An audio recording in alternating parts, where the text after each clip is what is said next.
Okay, thank you all for waiting. The moment has arrived. The star is in the house. MIn Jin Lee is here at Kinokuniya bookstore. Where is she? And she is going to talk about her book tonight, Pachinko.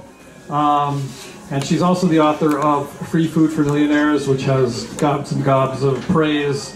And Pachinko is also a National Book Award finalist. So Juno Diaz has heaped praise on her. And it's a great read, believe me. I'm reading it myself. I'm almost finished. But looking forward to what she has to say about it. She's going to read some things and then take some questions from you all. So please welcome author MIn Jin Lee. Hi. My goodness, thank you so much for coming. Goodness. Today is Tuesday, I think. I don't know what's on TV tonight, but it can't be very good because you're here. Thank you so much for coming. I feel really delighted to be here. I mean, Kinokuniya is one of my favorite stores in the entire world because I like the book selection here, but also because I love the pens and the paper, right? Because I'm truly an Asian nerd. So I love coming here. And of course, I like to get the matcha lattes. And so thank you so much for, oh my goodness. It kind of did something funny all of a sudden. Can you hear me better now? Okay. I said really important things earlier, but I'm not going to repeat them. No, I'm just kidding. So I thought that, first of all, I just wanted to say thank you for coming. It means a great deal to me. I've been on tour for a super long time, and I'm really surprised because I never, ever, ever thought that I would sell this book. I've been working on it since 1989 when I was 19 years old. I got the idea for it when I was in college. And then when I quit being an attorney, I started working on it in 1996. And I wrote a version from 1996 to 2003. And then afterwards, when I realized that it sucked eggs, I put it aside and I started another book, and that became Food For Millionaires. And then when I moved to Japan, I started to interview all these Korean Japanese people, and then I realized that the reason why my first book sucked so bad is because I didn't know what I was talking about. And the Korean Japanese people told me I didn't know what I was talking about. And it was really interesting because I knew a lot of history and anthropology and sociology and law, but I didn't really understand the people until I met them. And then I developed all these relationships and I interviewed dozens of Korean Japanese. And what I learned was that the Korean Japanese are so interesting and resilient and vibrant and funny and full of love. They really love Japan. And that was really important to me because I didn't know that you could suffer institutional discrimination and still love the nation in which you live. But of course, we are human beings and we are very complex. And their love for their nation, which was Japan, was quite true. And that meant that I had to revise the entire book, and I threw the initial book away and I started again. I'm going to read to you a very difficult section. It's very, very short though, about 6.5 minutes. The length of 2 YouTube videos. I always read short because basically I want you to like me. And afterwards, John and I are going to have a little conversation, which will be recorded for posterity for YouTube. And it'll be interesting. Anyway, so I'm going to read to you sort of like toward the end of the book. It's 1976. We're in Yokohama. We are not in Midtown Manhattan. And we are not at Kinokuniya bookstore. We are in a ward office in Yokohama, Japan. It's 1976. There are 3 characters I'd love for you to focus on. It's only really 3 major characters. It's Moses, who owns a pachinko parlor, his son Solomon, who is a teenage boy, and they're both Korean Japanese, and Etsuko, who is Japanese, and she is the girlfriend of Moses, the pachinko parlor owner. So from the top, Moses, pachinko parlor owner, Solomon, Moses' son, Etsuko, the Japanese girlfriend who's a restaurant owner. So I'd like to do what we readers do best. Let's imagine. The Yokohama ward office was a giant gray box with an obscure sign. And the first clerk that they saw was a tall man with a narrow face and a shock of black hair buzzed off his sides. He stared at Etsuko shamelessly, his eyes darting across her breasts, her hips, and her jeweled fingers. She was overdressed compared to Moses and Solomon, who wore white dress shirts, dark slacks, and black dress shoes. They looked like the gentle Mormon missionaries who used to glide through her village on bicycles when she was a girl. Your name. The clerk squinted at the form that Solomon was filling out. Solomon. What kind of name is that? It's from the Bible. He was a king and the son of David, a man of great wisdom. My great uncle named me. And the boy smiled at the clerk as if he was sharing a secret. And the boy smiled. He was very polite. But because he had gone to school with Americans and other kinds of foreigners at his international schools, sometimes Solomon said things that a Japanese person would never have said. Solomon, king, great wisdom. Koreans don't have kings anymore. What did you say? Etsuko asked. And quickly Moses pulled her back. And she glanced at Moses. His temper was far worse than hers. Once, when a restaurant guest had tried to make her sit with him, Moses, who happened to be there that night, walked over, picked him up bodily, and threw him outside the restaurant, breaking the man's ribs. And she was expecting no less of a reaction now. But Moses averted his eyes from the clerk, and he stared at Solomon's right hand. And Moses smiled. Excuse me, sir. We're in a hurry to return home because it's the boy's birthday. Is there something that we can do? Thank you very much for understanding.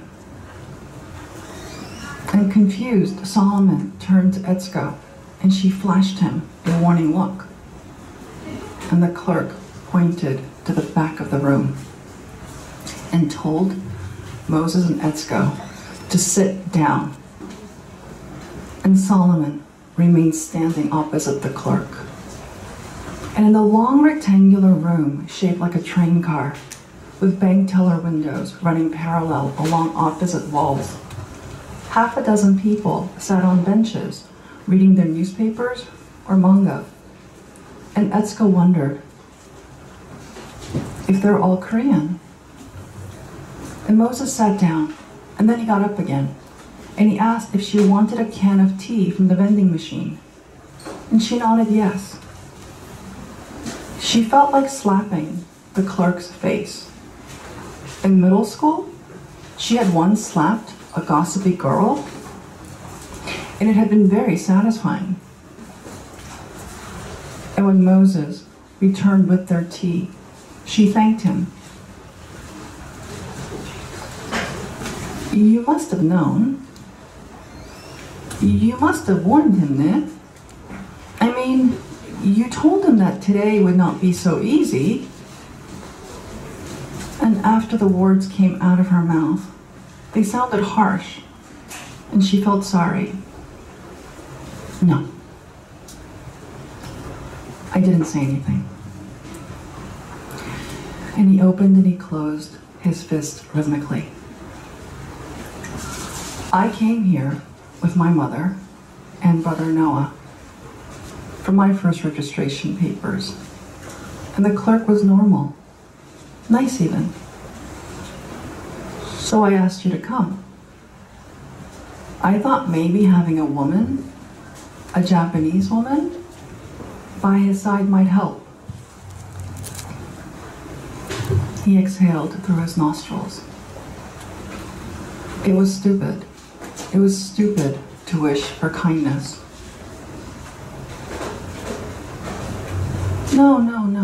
No. You couldn't have warned him. I shouldn't have said it like that.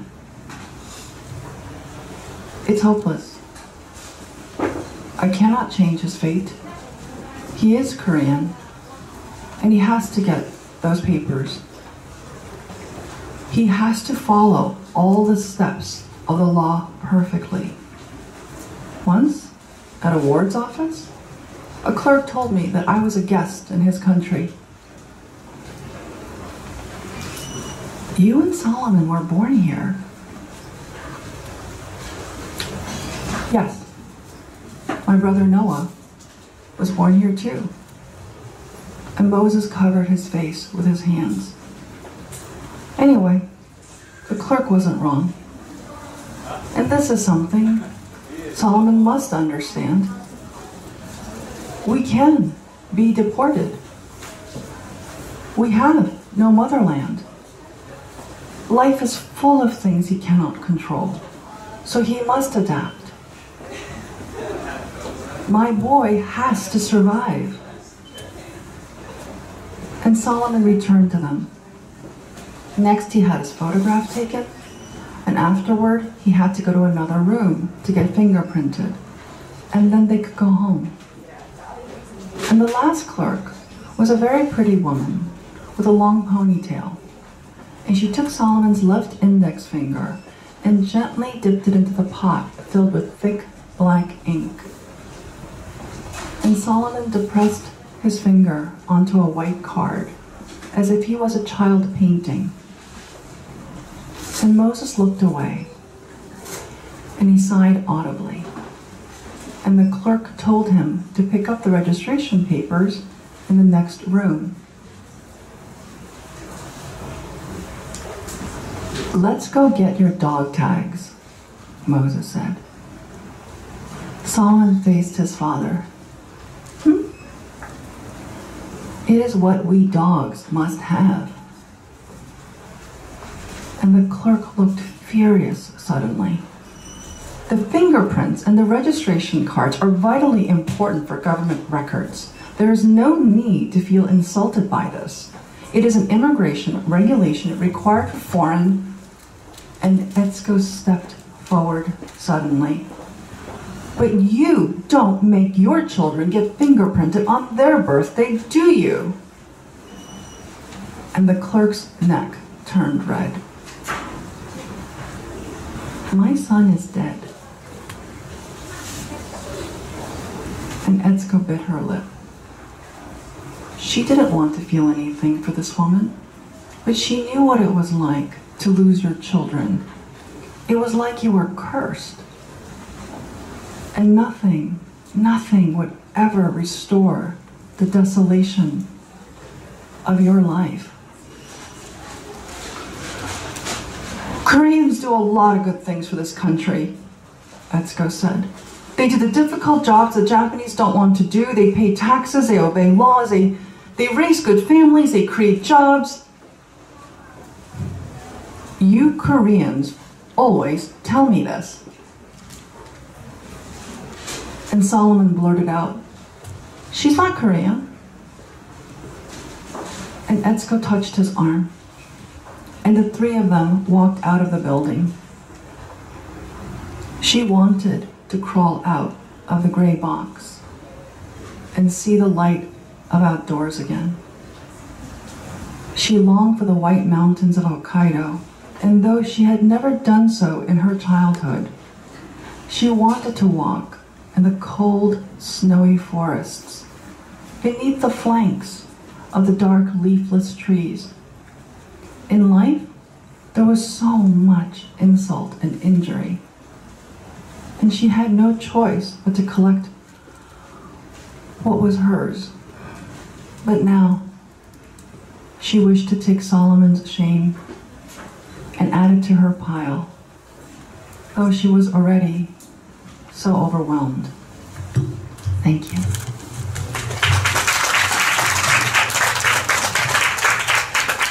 So now we'll open it up to Q&A. Does anyone have any questions for me? So when I first started being a writer, or at least I thought I was a writer, I would always go to all these readings where authors that I admired were reading, and I would sit all the way in the back, and I would have like 4,000 questions. and I didn't want to ask because I didn't want anyone to look at me. So if anybody feels shy, I just want you to know that I am part of your tribe. Yes? Sometimes, since I'm just plain old Caucasian, know some of the history. For Koreans today, do they still have that same sense, those that live in Japan, are they still treated differently? I think that... I mean Japanese Korean or Korean Japanese, yeah. Yeah, so I think that things have changed in some way, like the institutional laws, some of them have changed. However, I think the social discrimination that the Koreans face today is actually quite persistent. And depending upon which group you belong to, because there are 3 different kinds of Koreans in Japan. You could be North Korean Japanese, which means that you could be Korean Japanese for 3 or 4 generations, and you identify with the Chongnyeon community, which is the North Korean community. So you might have actually gone to North Korean schools in Japan. And you can start even in almost like preschool kindergarten and go all the way up to university level if you want to. You don't have a passport because North Korea and Japan do not have a diplomatic relationship, and it limits your travel abilities. Or you could be South Korean Japanese, which means that you have a South Korean passport despite the fact that you have lived in Japan for, let's say, 4 generations. And then that gives you the ability to move outside the country because South Korea and Japan have a diplomatic relationship.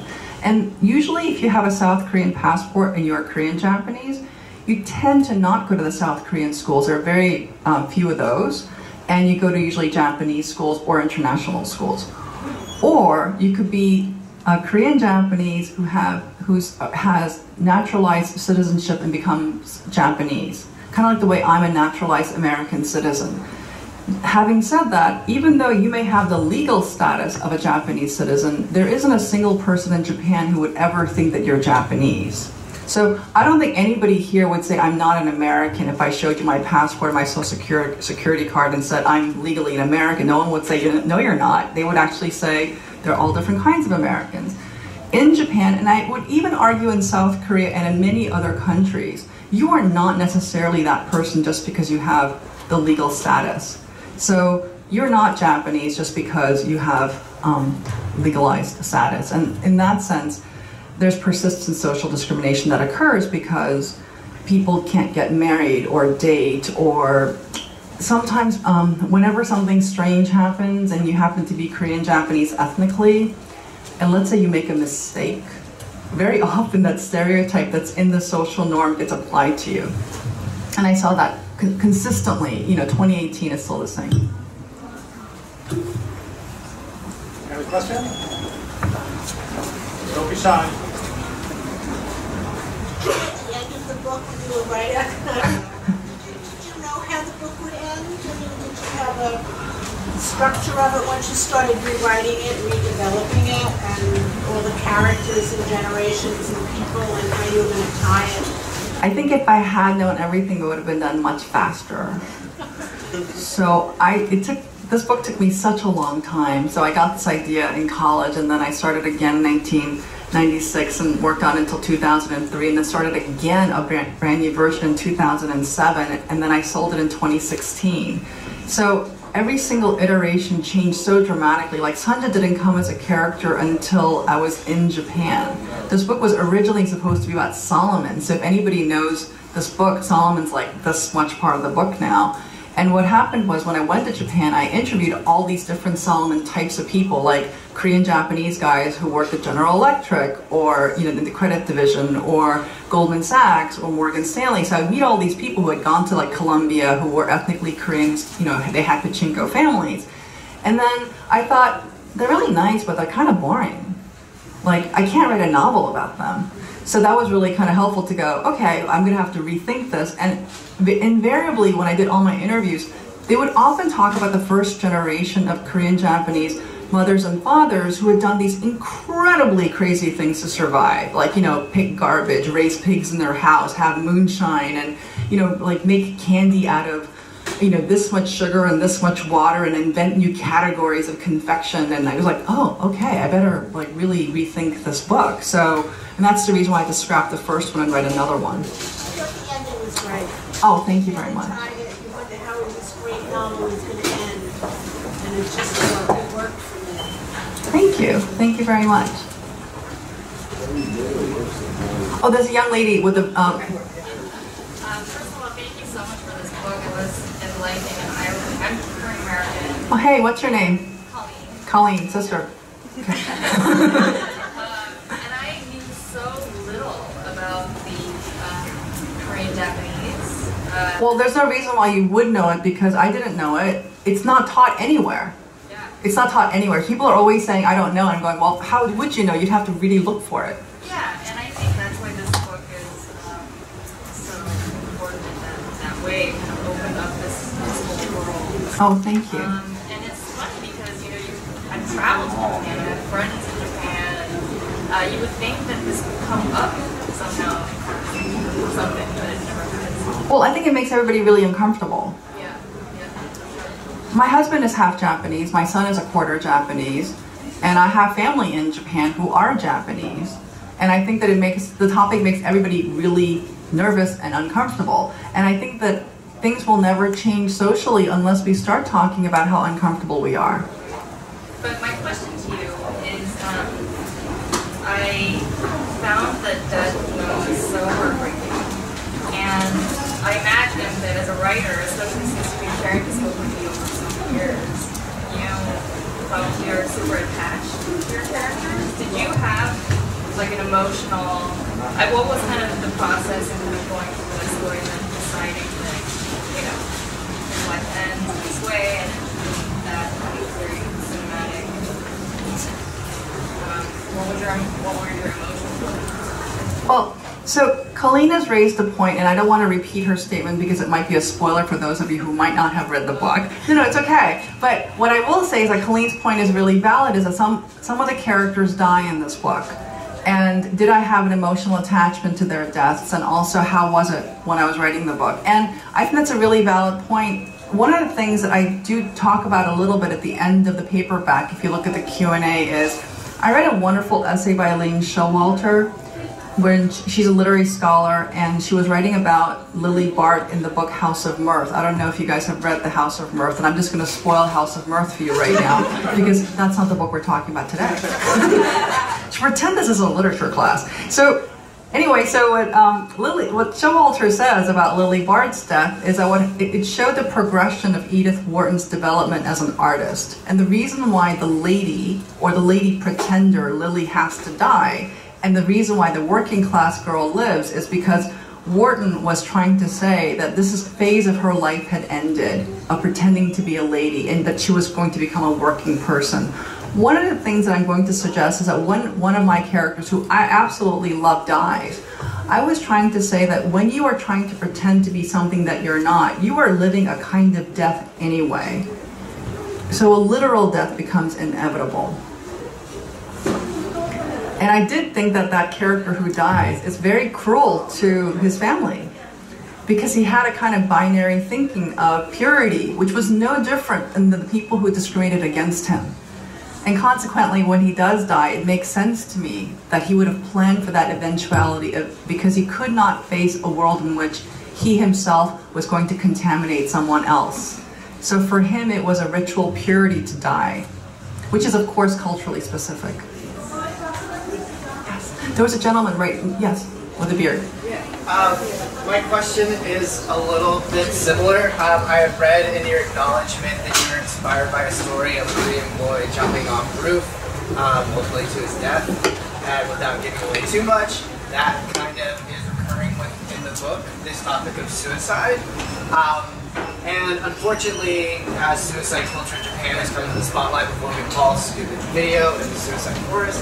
So as an American that doesn't know so much about suicide, why is that something that's so prevalent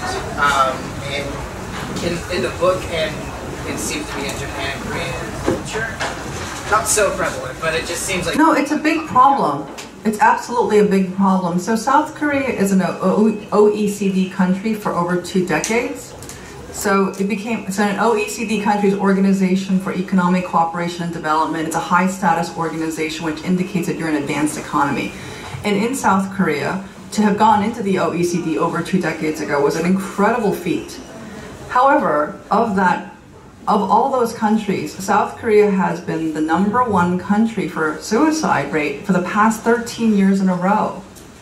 It is a really serious problem for people in my community here as well as in South Korea, and actually it's beaten Japan in this data point about 15 years ago. It's nothing, it's no statistic that you want to beat anyone in. However, I do think that in a Judeo-Christian context, suicide is a very different thing than in other countries. And in shame-based cultures like Japan and in South Korea, it's really, you almost see it, and I'm not saying that this is correct, it is a certain cultural value, that the idea that you could bring shame to your clan, to your family, to your name is so reprehensible that sometimes they actually see this as an option. I personally, as a person of the West, do not think it's an option. I think of suicide and I think of it in a very different Western psychological point of view. However, I think that to apply my standard on another culture is not always helpful in terms of understanding a person's cultural and psychological formation. So I'm respectful of those things, but I wanted to represent what is going on, which I find really troubling. So thank you so much for writing this book. It's absolutely excellent. Oh, thank you. And I was really curious, because you've done so much background research and interviews with obviously people living in Japan, I was just wondering how you as a novelist sort of tackle authenticity and writing authentic characters in kind of a topic or social and historical context that you're not really familiar with. What's your name? What is it? Nicole. So Nicole's question is about authenticity, is how do I approach authenticity being a person who's not a member of this group? And that's a really great question, and it's really important to me because I think this idea of cultural appropriation is very troubling for everybody. But I think that there isn't an artist that in past or present who believes that you should only write about your personal experiences. So even if I wrote about a Korean American male point of view, which is a point of view that I have enormous sympathy for, however, I'm not a Korean American male. Does that mean that I can only write about me? Therefore, I think what's really important is to approach, whenever you write about somebody else that's not you, is with great humility. And I think because I was so over humbled by this topic, because I was terrified of doing things wrong, that it took me 3 decades. And I did do every single piece of research I could humanly do, including translations whenever I didn't know things. And I will say that to my great pleasure, incredible pleasure, the day after tomorrow at Johns Hopkins, there's going to be an academic symposium where scholars around the country are coming to talk about this book, because anthropologists, historians, and political scientists and literature folks who are academics have found that this book merits attention in a scholarly way, because I did approach it with that level of research. And I wanted so much to get it right because I couldn't imagine disappointing this community again. But you're right, it's not where I'm from. People often ask, is this based on your family? And it's like, no, I'm Korean American and my parents are, from different parts of the Korean peninsula, but they did not go to Japan, except for my grandfather. My grandfather did go to Japan to study briefly, but he would not be considered Korean Japanese. Thank you. Yes? Hi, thank you again for this amazing book. Thank you. I was really curious about sort of its reception in Korea and Japan. Has it been translated? Have you done book tours there? What has been the audience reaction to the book that you've noticed? Oh, what's your name? Michelle. So Michelle's question is, has it been translated in South Korea and in Japan? And also its reception, and have I toured there? So it has been translated in South Korea. I think it's come out about 2 weeks ago, and the publisher is Munhak Sasan, and you could get it. It's sold in 2 different volumes, and I think it's doing well. I don't know. I've gotten lovely reviews that I've been told about. My mother's delighted. She read it. And she is the toughest customer. Let me tell ya. So, and then as for Japan, I sold it 2 weeks ago. So 23 countries have now purchased it. It will be translated into 23 languages, and I can't disclose the name of the Japanese publisher yet because we have interest from 2 different publishers, but they're both amazing. publishers. So I'm so relieved because it was difficult to answer, because every reading someone says, has it been translated in Japan? And I was like, no, it hasn't. And everybody's like, well, of course not. And I would always defend Japan, like, I think there must be a reason. You know, they have their own Korean Japanese writers. Maybe they don't want me to say anything. But this publisher has taken it on, and I'm pretty sure I'm going to go with this one publisher who's incredible. So I'm delighted. And in terms of the, have I toured? I did speak at the Foreign Correspondents Club of Japan, which is the leading media organization for all Western press in Tokyo, and I had a conversation formally with Motoko Rich, who is the bureau chief of the New York Times. And, you know, pretty much every press person was there, and it was so lovingly received and so kindly received, and I feel like the press has made a huge concerted effort to make sure that this book gets published, because I think people could sense how much I do care about the Japanese in this book too, as well as Korea, and I think things would never really improve until we start talking about this very traumatic history. So thank you. Yes? Hi. Congratulations. Oh, thank you. My question is process-oriented. You mentioned a little bit about how it took you like 3 decades to write this book. I'm curious about your process of creation, and you mentioned a little bit about your research. Can you talk a little bit of your process from conception to final product? What's your name? Paul. So Paul's question is about the creative process for me. I think that I work in a really goofy way. I don't recommend it to anybody, Paul. So Paul, if you're writing a book, do not be like me. So, but that said, I really believe in doing these sort of academic and journalistic interviews. So I write these huge omniscient narratives that are kind of like based on a 19th century style where you have this one omniscient narrator who knows everything. So in my kinds of books, every person in this room actually has a storyline. And if you read my books, you know what I mean. And this is exactly what 19th century social realist novelists did. But because I've only had a couple of lives, and I'm going to be turned 50 this year, so even at age almost 50, I haven't done everything. So I have to interview people all the time. And that takes so much energy and thoughtfulness. So I will spend time, let's say, like for example, for my first book, Food For Millionaires, I took a class at FIT because I didn't know what designers did.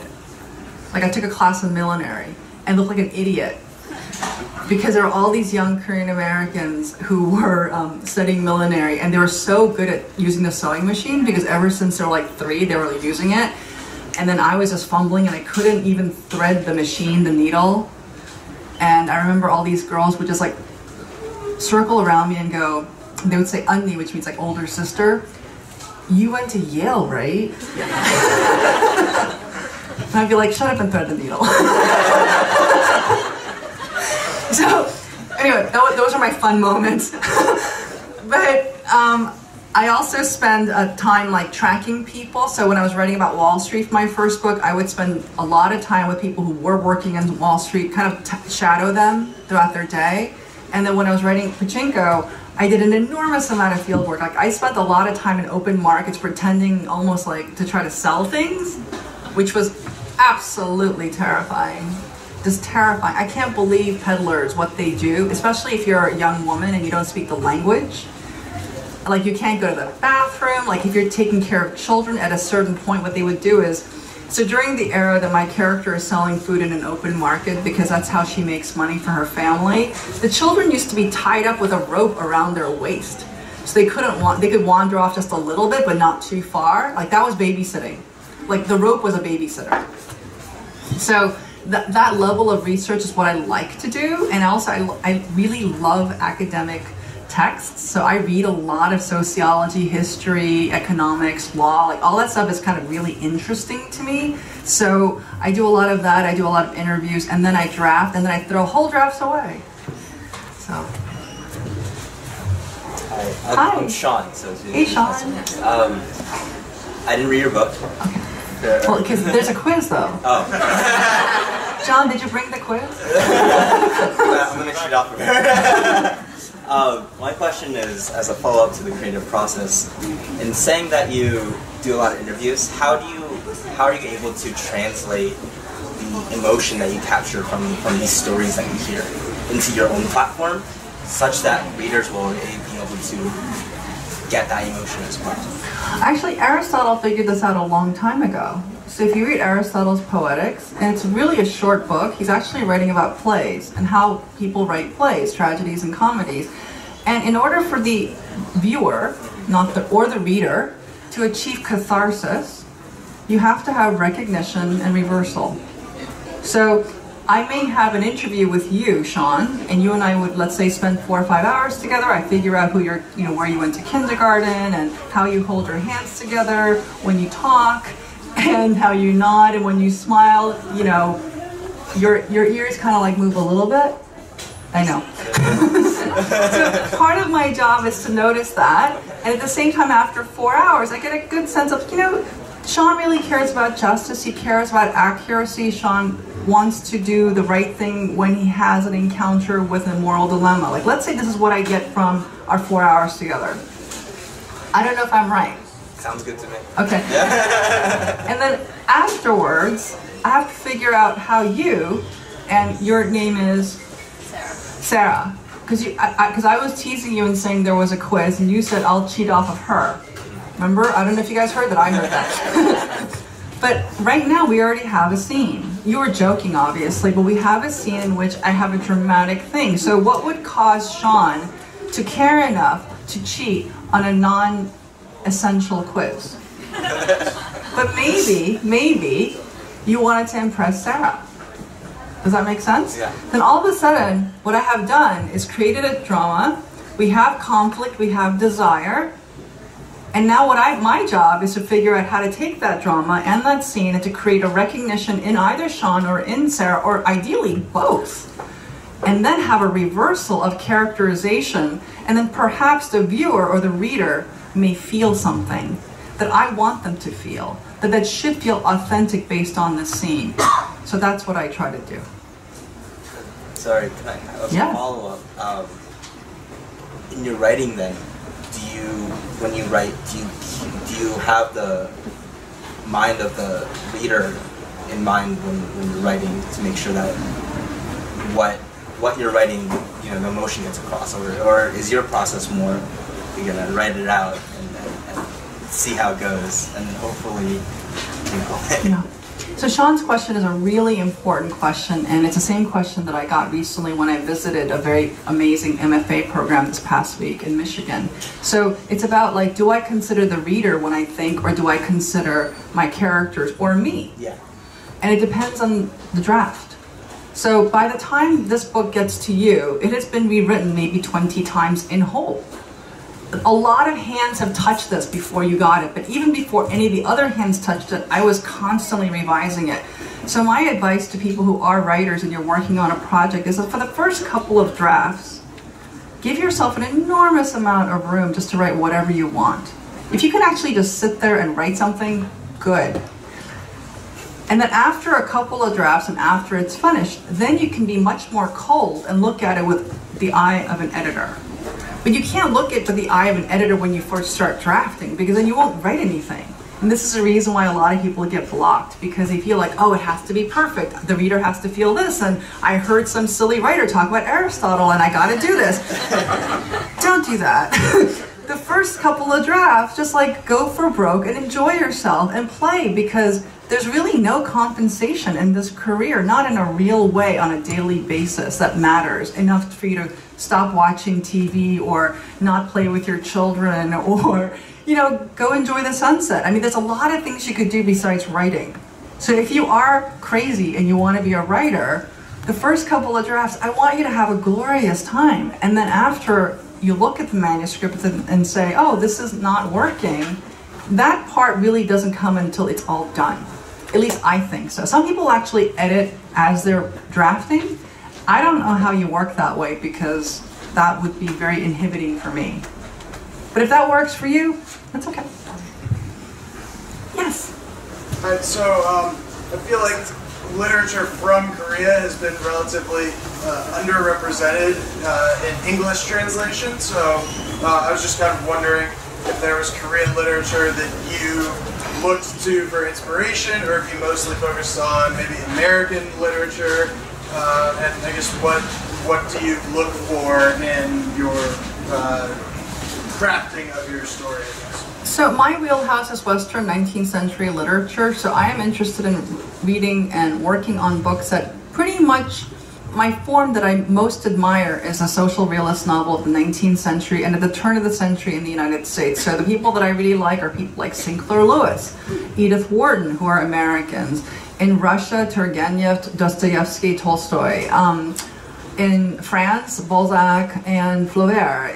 In England, George Eliot, Charlotte Bronte, you know, Jane Austen a little bit. Yeah.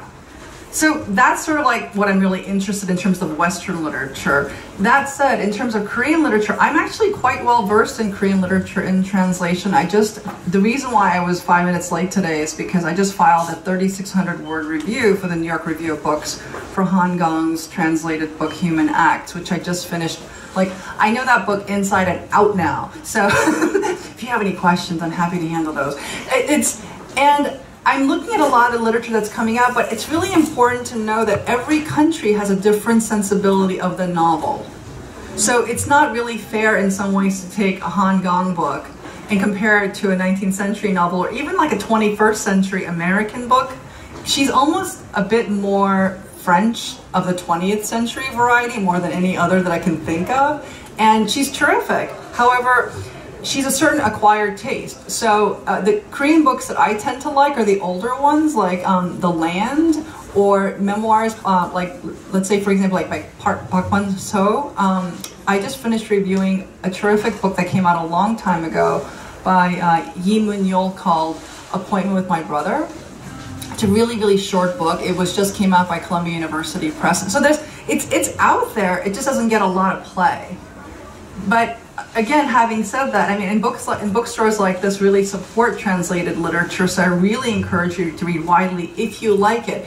That said, I think you have to go to the books that give you pleasure. So I don't like telling people to read something, and if they don't like it, I'm like, don't read it anymore, because I'm more interested in you being a reader than reading the books that I think you should read. Because I think we're losing readers right now. So if you like reading and you like reading a certain kind of book or certain kind of form or genre, then I really encourage you to read those books. But I don't like when it should be like eating your spinach. But I do believe that my books must be edifying, but it must be entertaining. So if my book doesn't give you pleasure in order for you to stay with it enough to like make you miss a stop in the subway, as well as to teach you something that's really worth knowing about life, then I don't think it's really worth it. Because I read for insight. I read for insight plus pleasure. Yes? Hi, I'm Anna. Hey. I just want to say thank you so much for this book. It's beautiful. Oh, thank you. I did not get much love today. I would have come earlier. I'm half Japanese and half Chinese, so I feel like the elements of World War II are very informed by my family historically. Yes. And I resonate a lot with your later characters, especially. And it's given me a lot of insight about myself and also my family. Oh, I'm so glad. But the question I have for you is that when I read it, I felt like a very almost like objective and journalistic tone to it, which I felt gave me a lot of room for my feelings and for my interpretations. And I know that you mentioned you threw away your draft, your earlier draft. I was wondering, did you find this tone after conducting your interviews? Or how did your tone or how did your style change, if it did, between your new draft and your old? Oh, so because I really like 19th century literature, and the reason why I wanted to write 19th century omniscient narration is because I wanted to write this sort of omniscient narration where everybody is involved. Because I've always felt very outside. So I always identify with literally like the dog in the scene. Like I'm like, oh, what is that puppy feeling? That's me. So it's not about like the person who's like the main person who's most attractive. I'm like, I want to know what these other fringe people are thinking. So I kind of need to have this big panorama. Having said that, 19th century literature is not read today mostly because the narrator is annoying. the narrator is really annoying. So if you read George Eliot, and I love Middlemarch more than any other book in the world, okay? That said, she's such a show-off. Like, I would never want to write like her in that style. So what I had to try to figure out is, what kind of style do I admire? Like, what kind of style do I want to have? And I realized I wanted to have this sort of very clean American sentence of the narrative nonfiction writers who are the greatest in America. Some of them who are still alive today, like John McPhee, Annie Dillard, Joan Didion. Like, their sentences, and these are nonfiction writers, exactly what you said, they're journalists almost, right? And they write these beautiful, clean sentences, these kind of crisp American sentences, and I thought, I want to write like that. But then how do I combine a Joan Didion, Annie Dillard, John McPhee sentence with the 19th century omniscient narration? And that took me freaking forever to figure out. But now that I have done it, I feel like it gives the reader the ability to make a decision about how she or he feels. And that's really important for me to get out of the way of the story. Because if I'm going to crowd the story with a lot of people and a lot of story and plot, that means that I need to give you room to have your imagination fill in the gaps. Because that's really important. Because I really like, one of the greatest things about getting older is I don't care if you think I'm smart or not. Yes?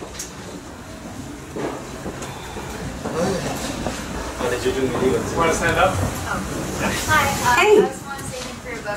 I'll be completely honest, I originally got it because I just wanted to support a great American author. That's a good reason. But I was pleasantly surprised by what I got of it in terms of like the Korean Japanese kind of grappling with identity. I'm also Korean American, so grappling with like two different identities, all the very different from Korean Japanese identity. To your earlier point about like kind of shame and how saving books to think about that, I was curious what your point of view is, and also what the Korean Japanese points of view were when you interviewed them about pride and how they approach pride of their nation, especially when there's two such kind of like almost contrary or maybe married identities working together. That's a really great point. So, what's your name, sweetie? Michelle. Michelle. So Michelle's question is really about how we approach shame depending upon, I think, South Korea or Japan, and also being Korean American. Is that correct? Yeah, I guess I'm just curious, like, if you come from kind of two different nations, can you have pride for both of them? Like, I remember growing up, I always cheered for Korea in the Olympics, even though I do consider myself American, so like... Well, we all cheer for Chloe Kim. Right? Just like how you view, like, how, I was curious how the Korean Japanese people you interviewed, did they have pride for Japan only or Korea only, or how they like dealt with that? And if you have your own personal experiences and opinions on Korean American identity also. Well, I think, Michelle, you're answering your own brilliant question. And by that I mean, our human responses to nation are so complex. And what's really so cool, it's almost like, I want to say, I think you're too young to have children. You're probably too young to even be married. But if you are, I'm sure all of you have at some point loved somebody. And you probably have all loved more than one person. Do you think that the love is greater for one person than the other, or do you think the love is different? But do you have the capacity to love two people? So if you have loved, let's say, 6 people, do you have the capacity to love 6 people? I'm going to argue that you have the capacity to love multiple nations and to feel loyal to many different groups. So it doesn't always have to be this binary. I think the Olympics are kind of a funny thing because you'd have to choose one country. At the same time, very often, thankfully, they're not opposing each other. So if you're a Mets fan or a Yankees fan, but you're from New York, what do? Usually you choose. However, I do think that when it comes to nation, what I found was that the Korean Japanese really did love Japan. They did, and very often they would go to South Korea and feel deeply hurt because a South Korean person would say something really goofy to them and wrong. And I remember in that instance when a Korean Japanese person would tell me something really hurtful that a South Korean person said, I felt really bad. And I'm thinking, I'm not even South Korean. Why am I feeling bad? But even the shame part of it, I felt a kind of responsibility. In the same way, I've had really lovely Japanese Americans come up to me and say, I'm really sorry for what they've done to the Koreans. And I'm going, you didn't do anything. But again, it's because we feel connected to larger places and tribes, and it's it's really ancient, our need to belong and identify. But I think it's quite lovely when we can try to reach across these tribes and feel a greater sense of love and duty, and as well as regret, because the converse also holds true, which is that we can hold grudges too based upon these tribal differences. So you have to ask yourself, will I hold a grudge or will I try to love? And I think most of the problems in the world today are based on grudges that were caused by crimes hundreds of years ago. Thank you. We'll make it the last question. Let's give a big hand to MIn Jin Lee.